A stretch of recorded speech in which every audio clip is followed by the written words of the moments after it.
नमस्कार, किसान समाचार में आपका स्वागत है। मैं हूं साइमा खान और सबसे पहले नजर डाल लेते हैं इस वक्त की हेडलाइंस पर।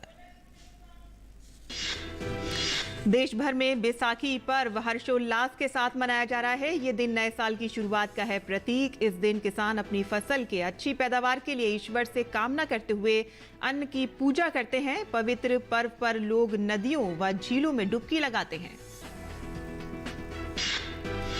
आगरकर अनुसंधान संस्थान के वैज्ञानिकों ने जलीय कृषि रोगाणु पर किया शोध। जलीय कृषि में रोगाणु का पता लगाता है, जिसे व्हाइट स्पॉट सिंड्रोम वायरस के रूप में जाना जाता है। उत्तर भारत में भी झींगा मछली को बढ़ावा देने का प्रयास किया जाएगा।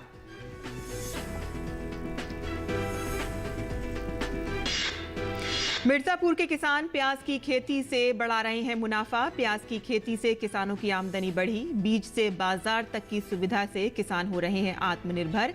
बीज से बाजार तक की सुविधा से किसानों में बढ़ रही है आत्मनिर्भरता।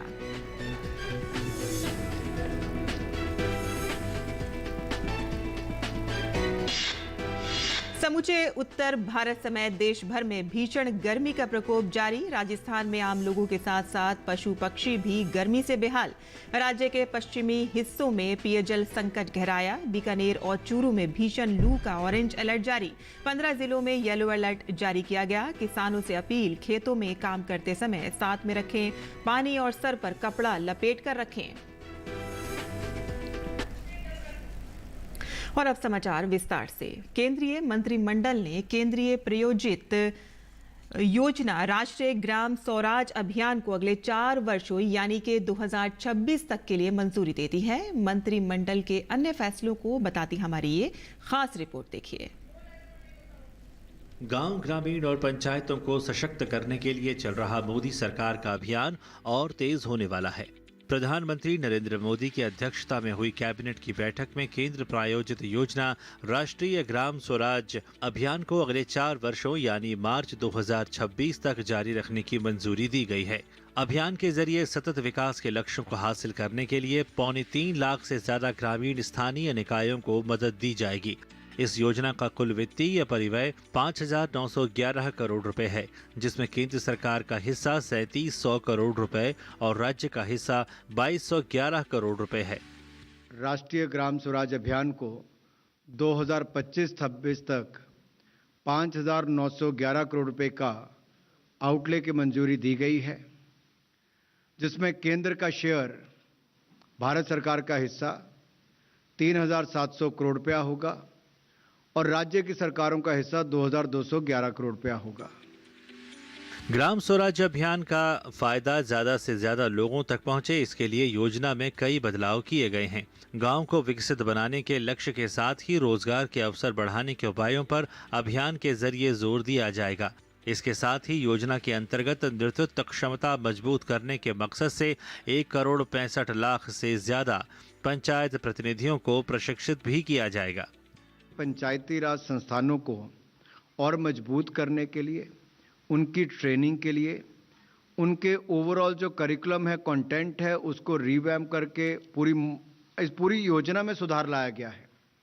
और कुल मिलाकर प्रशिक्षित जो हमने पहले किए थे 1,35,00,000, अब जाकर उसको बढ़ाकर 1,65,00,000 लोगों को प्रशिक्षित इसके अंतर्गत कर पाएंगे। कैबिनेट ने घरेलू अपशिष्ट जल प्रबंधन के क्षेत्र में भारत और जापान के बीच एक सहयोग ज्ञापन पर हस्ताक्षर को मंजूरी दी। मंत्रिमंडल ने सेबी और कनाडा के मैनिटोबा सिक्योरिटीज कमीशन के बीच द्विपक्षीय समझौता ज्ञापन को भी मंजूरी दी। खनन की जा चुकी या व्यावहारिक रूप से खनन के लिए अनुपयुक्त भूमि के उपयोग को सुविधाजनक बनाने के उद्देश्य से कैबिनेट ने कोयला युक्त क्षेत्र अधिनियम 1957 के तहत अधिग्रहित भूमि के उपयोग के लिए नीति को मंजूरी दी है।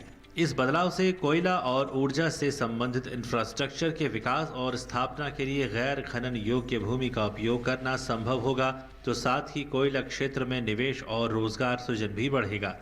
सुधाकर दास की रिपोर्ट, डीडी न्यूज। और किसानों की आय दोगुनी हो, इसके लिए जरूरी है कि वो तकनीक से लैस हो, साथ ही वो अधिक लाभदायी वाली फसलों की तरफ आकर्षित हो। मिर्जापुर के कुछ किसान प्याज की खेती करके अधिक लाभ कमा रहे हैं। प्याज की खेती ने उनकी आर्थिक स्थिति में काफी बदलाव किया है। पेश है हमारे संवाददाता हरिकेश बहादुर सिंह की ये रिपोर्ट। किसानों की आय बढ़े, इसके लिए जरूरी है कि उनको खेती के प्रति जागरूक किया जाए।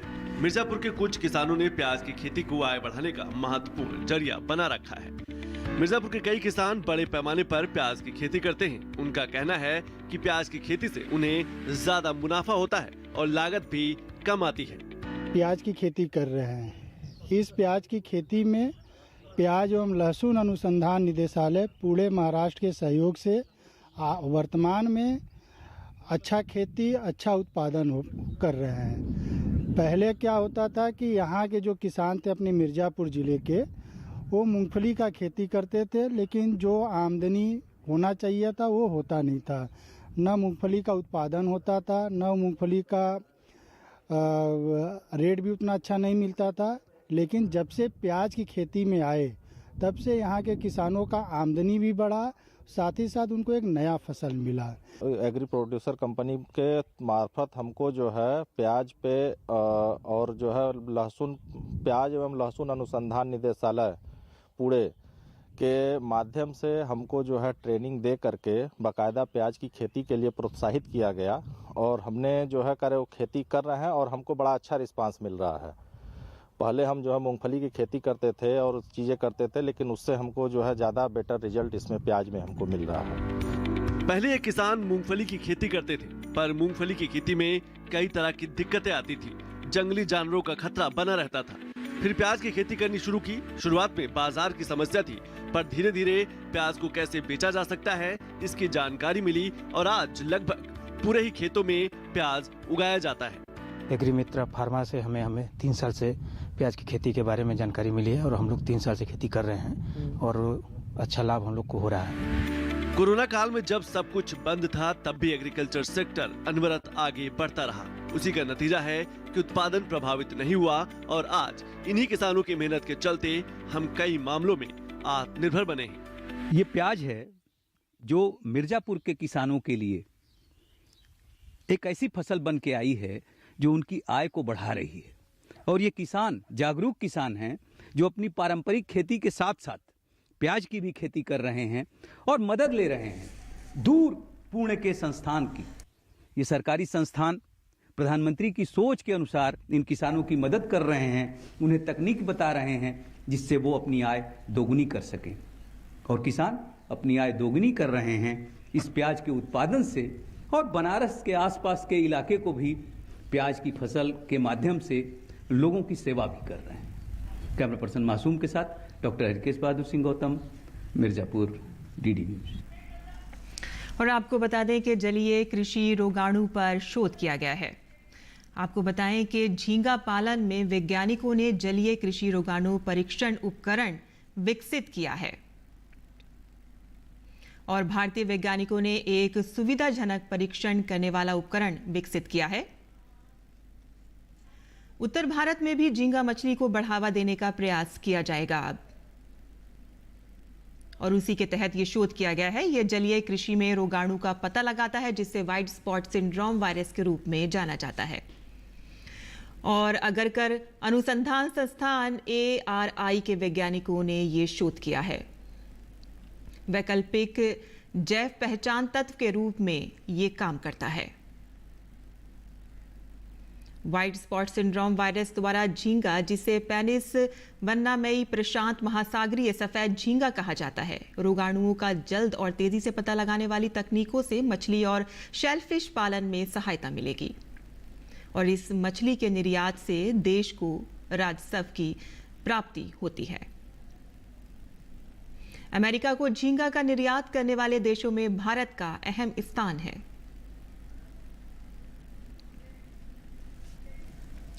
और आगे बढ़ते हैं, जहां देश भर में आज बैसाखी का पर्व हर्षोल्लास के साथ मनाया जा रहा है। ये दिन एक नए साल की शुरुआत का भी प्रतीक है। इस दिन किसान अपनी फसल के अच्छी पैदावार के लिए ईश्वर से कामना करते हुए अन्न की पूजा करते हैं। बैसाखी के पवित्र पर्व पर लोग नदियों और झीलों में डुबकी लगाते हैं। अमृतसर के स्वर्ण मंदिर में श्रद्धालुओं ने अरदास करके स्नान किया। उत्तराखंड के हरिद्वार में बैसाखी पर्व के अवसर पर श्रद्धालुओं ने गंगा नदी में डुबकी लगाई।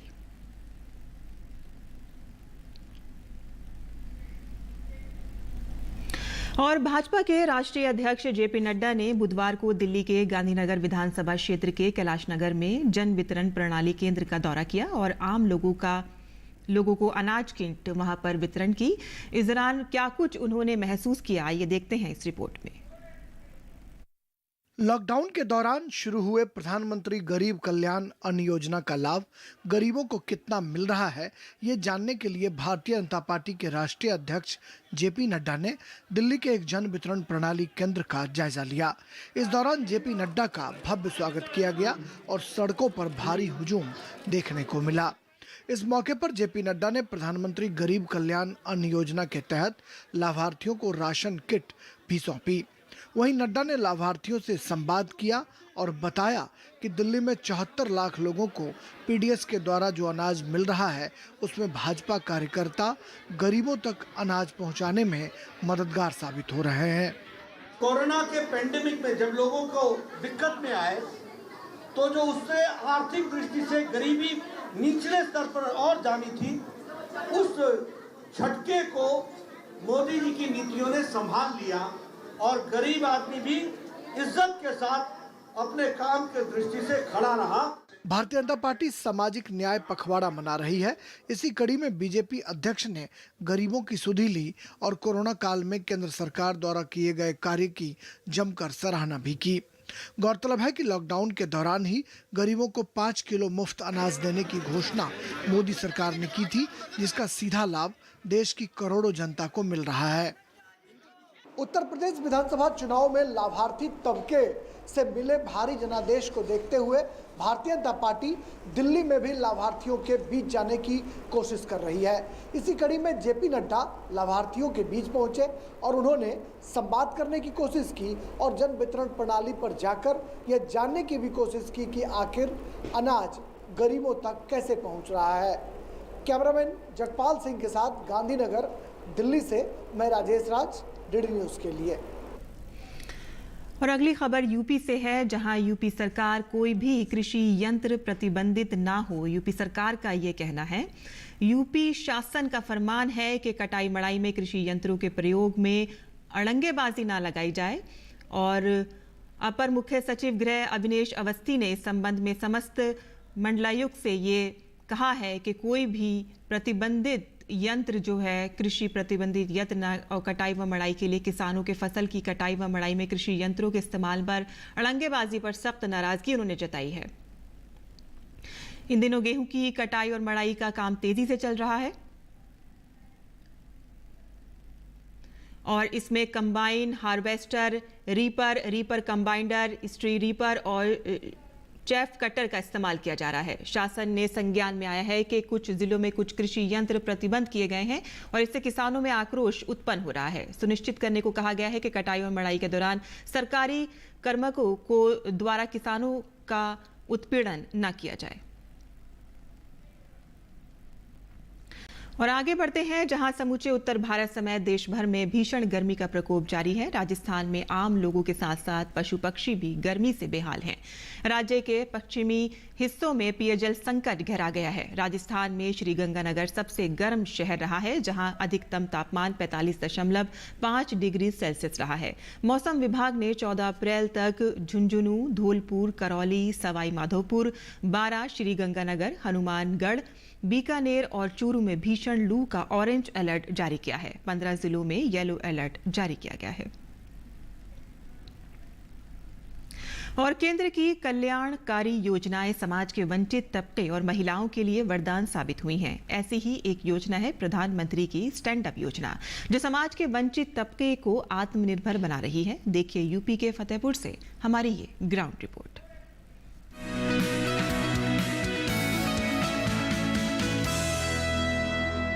एक योजना ने बदल दी तस्वीर।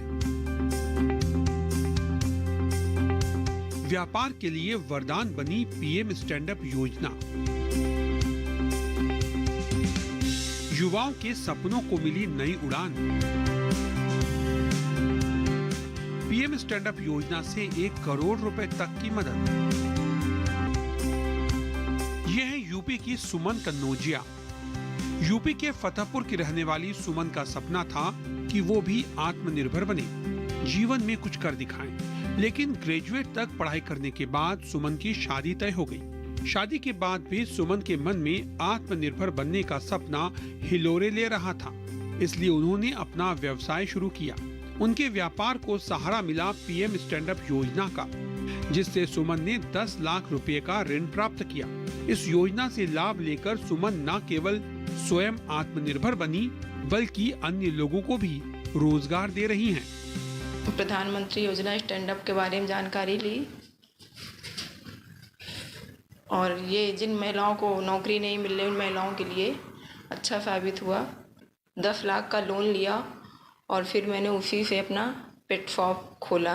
महिलाओं के लिए तो अच्छा रोजगार साबित हो रहा। प्रधानमंत्री योजना स्टैंड अप जो है ये बहुत अच्छी चल रही है और महिलाओं के लिए बहुत अच्छी साबित हो।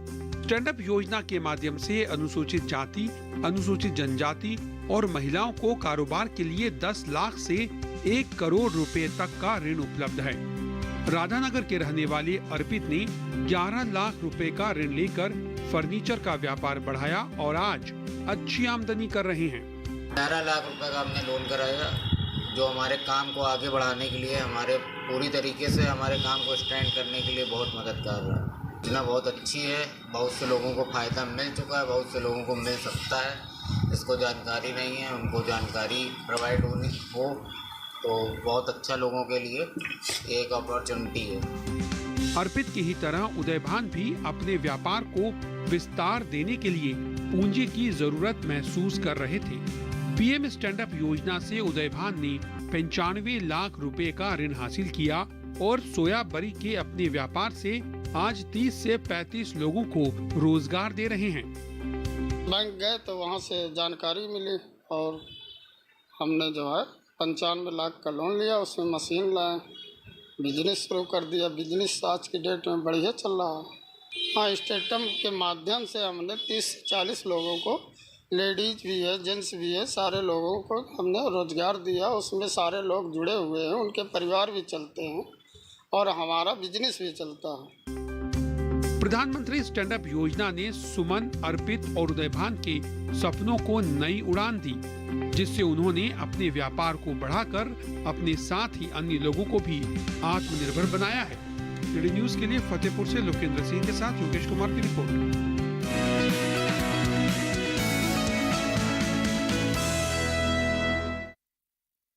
अब देखते हैं कि देश भर की मंडियों का क्या क्या भाव रहा।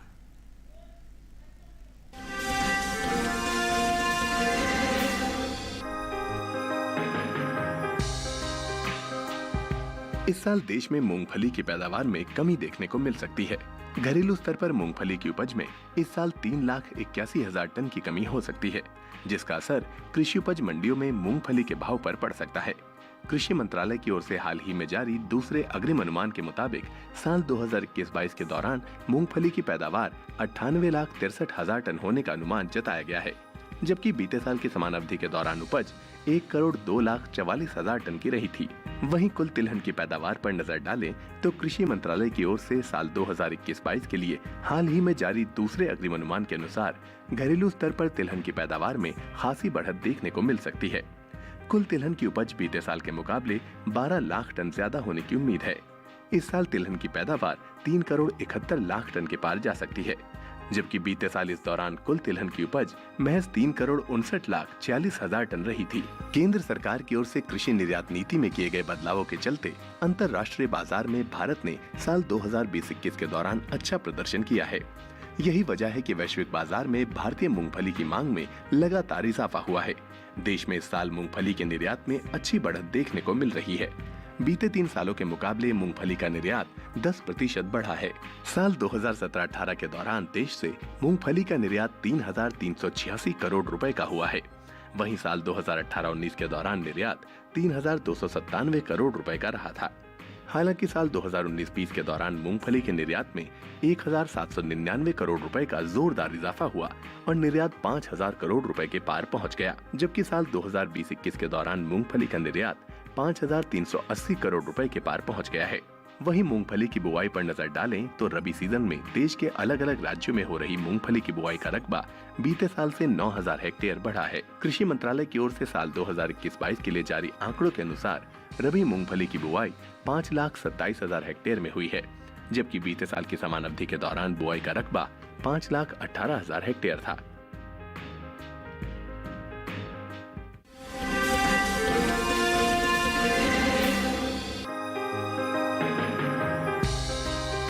भारत विश्व स्तर पर ग्वार गम का प्रमुख निर्यातक है। भारत बड़ी मात्रा में दूसरे देशों को ग्वार उत्पादों के विभिन्न रूपों का निर्यात करता है। भारत कुल ग्वार गम की उपज का करीब 90% निर्यात करता है। ग्वार गम के निर्यात पर नजर डालें तो कृषि एवं प्रसंस्कृत खाद्य उत्पाद निर्यात विकास प्राधिकरण एपीडा की ओर से जारी आंकड़ों के मुताबिक साल 2020-21 में भारत ने अंतर्राष्ट्रीय बाजार में 1,949.07 करोड़ यानी 262.99 मिलियन अमेरिकी डॉलर की कीमत पर 2,34,871.31 मीट्रिक टन ग्वार गम का निर्यात किया है। भारत ने ग्वार गम का निर्यात साल 2020-21 के दौरान संयुक्त राज्य अमेरिका, जर्मनी, रूस, चीन और नॉर्वे में किया है। वहीं साल 2021-22 के दौरान ग्वार गम के निर्यात में खासी बढ़त देखने को मिली है। कृषि एवं प्रसंस्कृत खाद्य उत्पाद निर्यात विकास प्राधिकरण एपीडा की ओर से हाल ही में जारी ताज़ा आंकड़ों के मुताबिक साल 2021-22 के 11 महीनों के दौरान ग्वार गम का निर्यात 2,95,000 टन के पार पहुंच गया है, जबकि बीते साल इस दौरान ग्वार गम का निर्यात 2,10,712 टन का हुआ था। यानी अप्रैल से फरवरी महीने के दौरान ग्वार गम के निर्यात में 84,000 टन की बढ़ोतरी हुई है। भारत में ग्वार गम की खेती राजस्थान, गुजरात, हरियाणा, पंजाब, उत्तर प्रदेश, मध्य प्रदेश, तमिलनाडु, महाराष्ट्र, कर्नाटक, आंध्र प्रदेश में प्रमुख रूप से की जाती है। फिलहाल इन दिनों कृषि उपज मंडियों में ग्वार की आवक सीमित बनी हुई है। मंगलवार को गिनी चुनी मंडियों में ही ग्वार बिकवाली के लिए पहुंची। इसके हाजिर भाव पर नजर डालें तो एगमार्क नेट के अनुसार राजस्थान की बाड़मेर मंडी में 11 अप्रैल को ग्वार का भाव था 6,200 रुपए। 12 अप्रैल को उसके भाव में कोई बदलाव नहीं आया और भाव 6,200 रुपए पर बना रहा, जबकि राज्य की ही जयपुर मंडी में इस दौरान ग्वार के सौदों में बढ़त के साथ कारोबार हुआ। यहाँ 11 अप्रैल को ग्वार का भाव रहा 5,931 रुपए। 12 अप्रैल को उसके सौदों में 79 रुपए की तेजी आई और भाव 6,010 रुपए पर जा पहुंचा।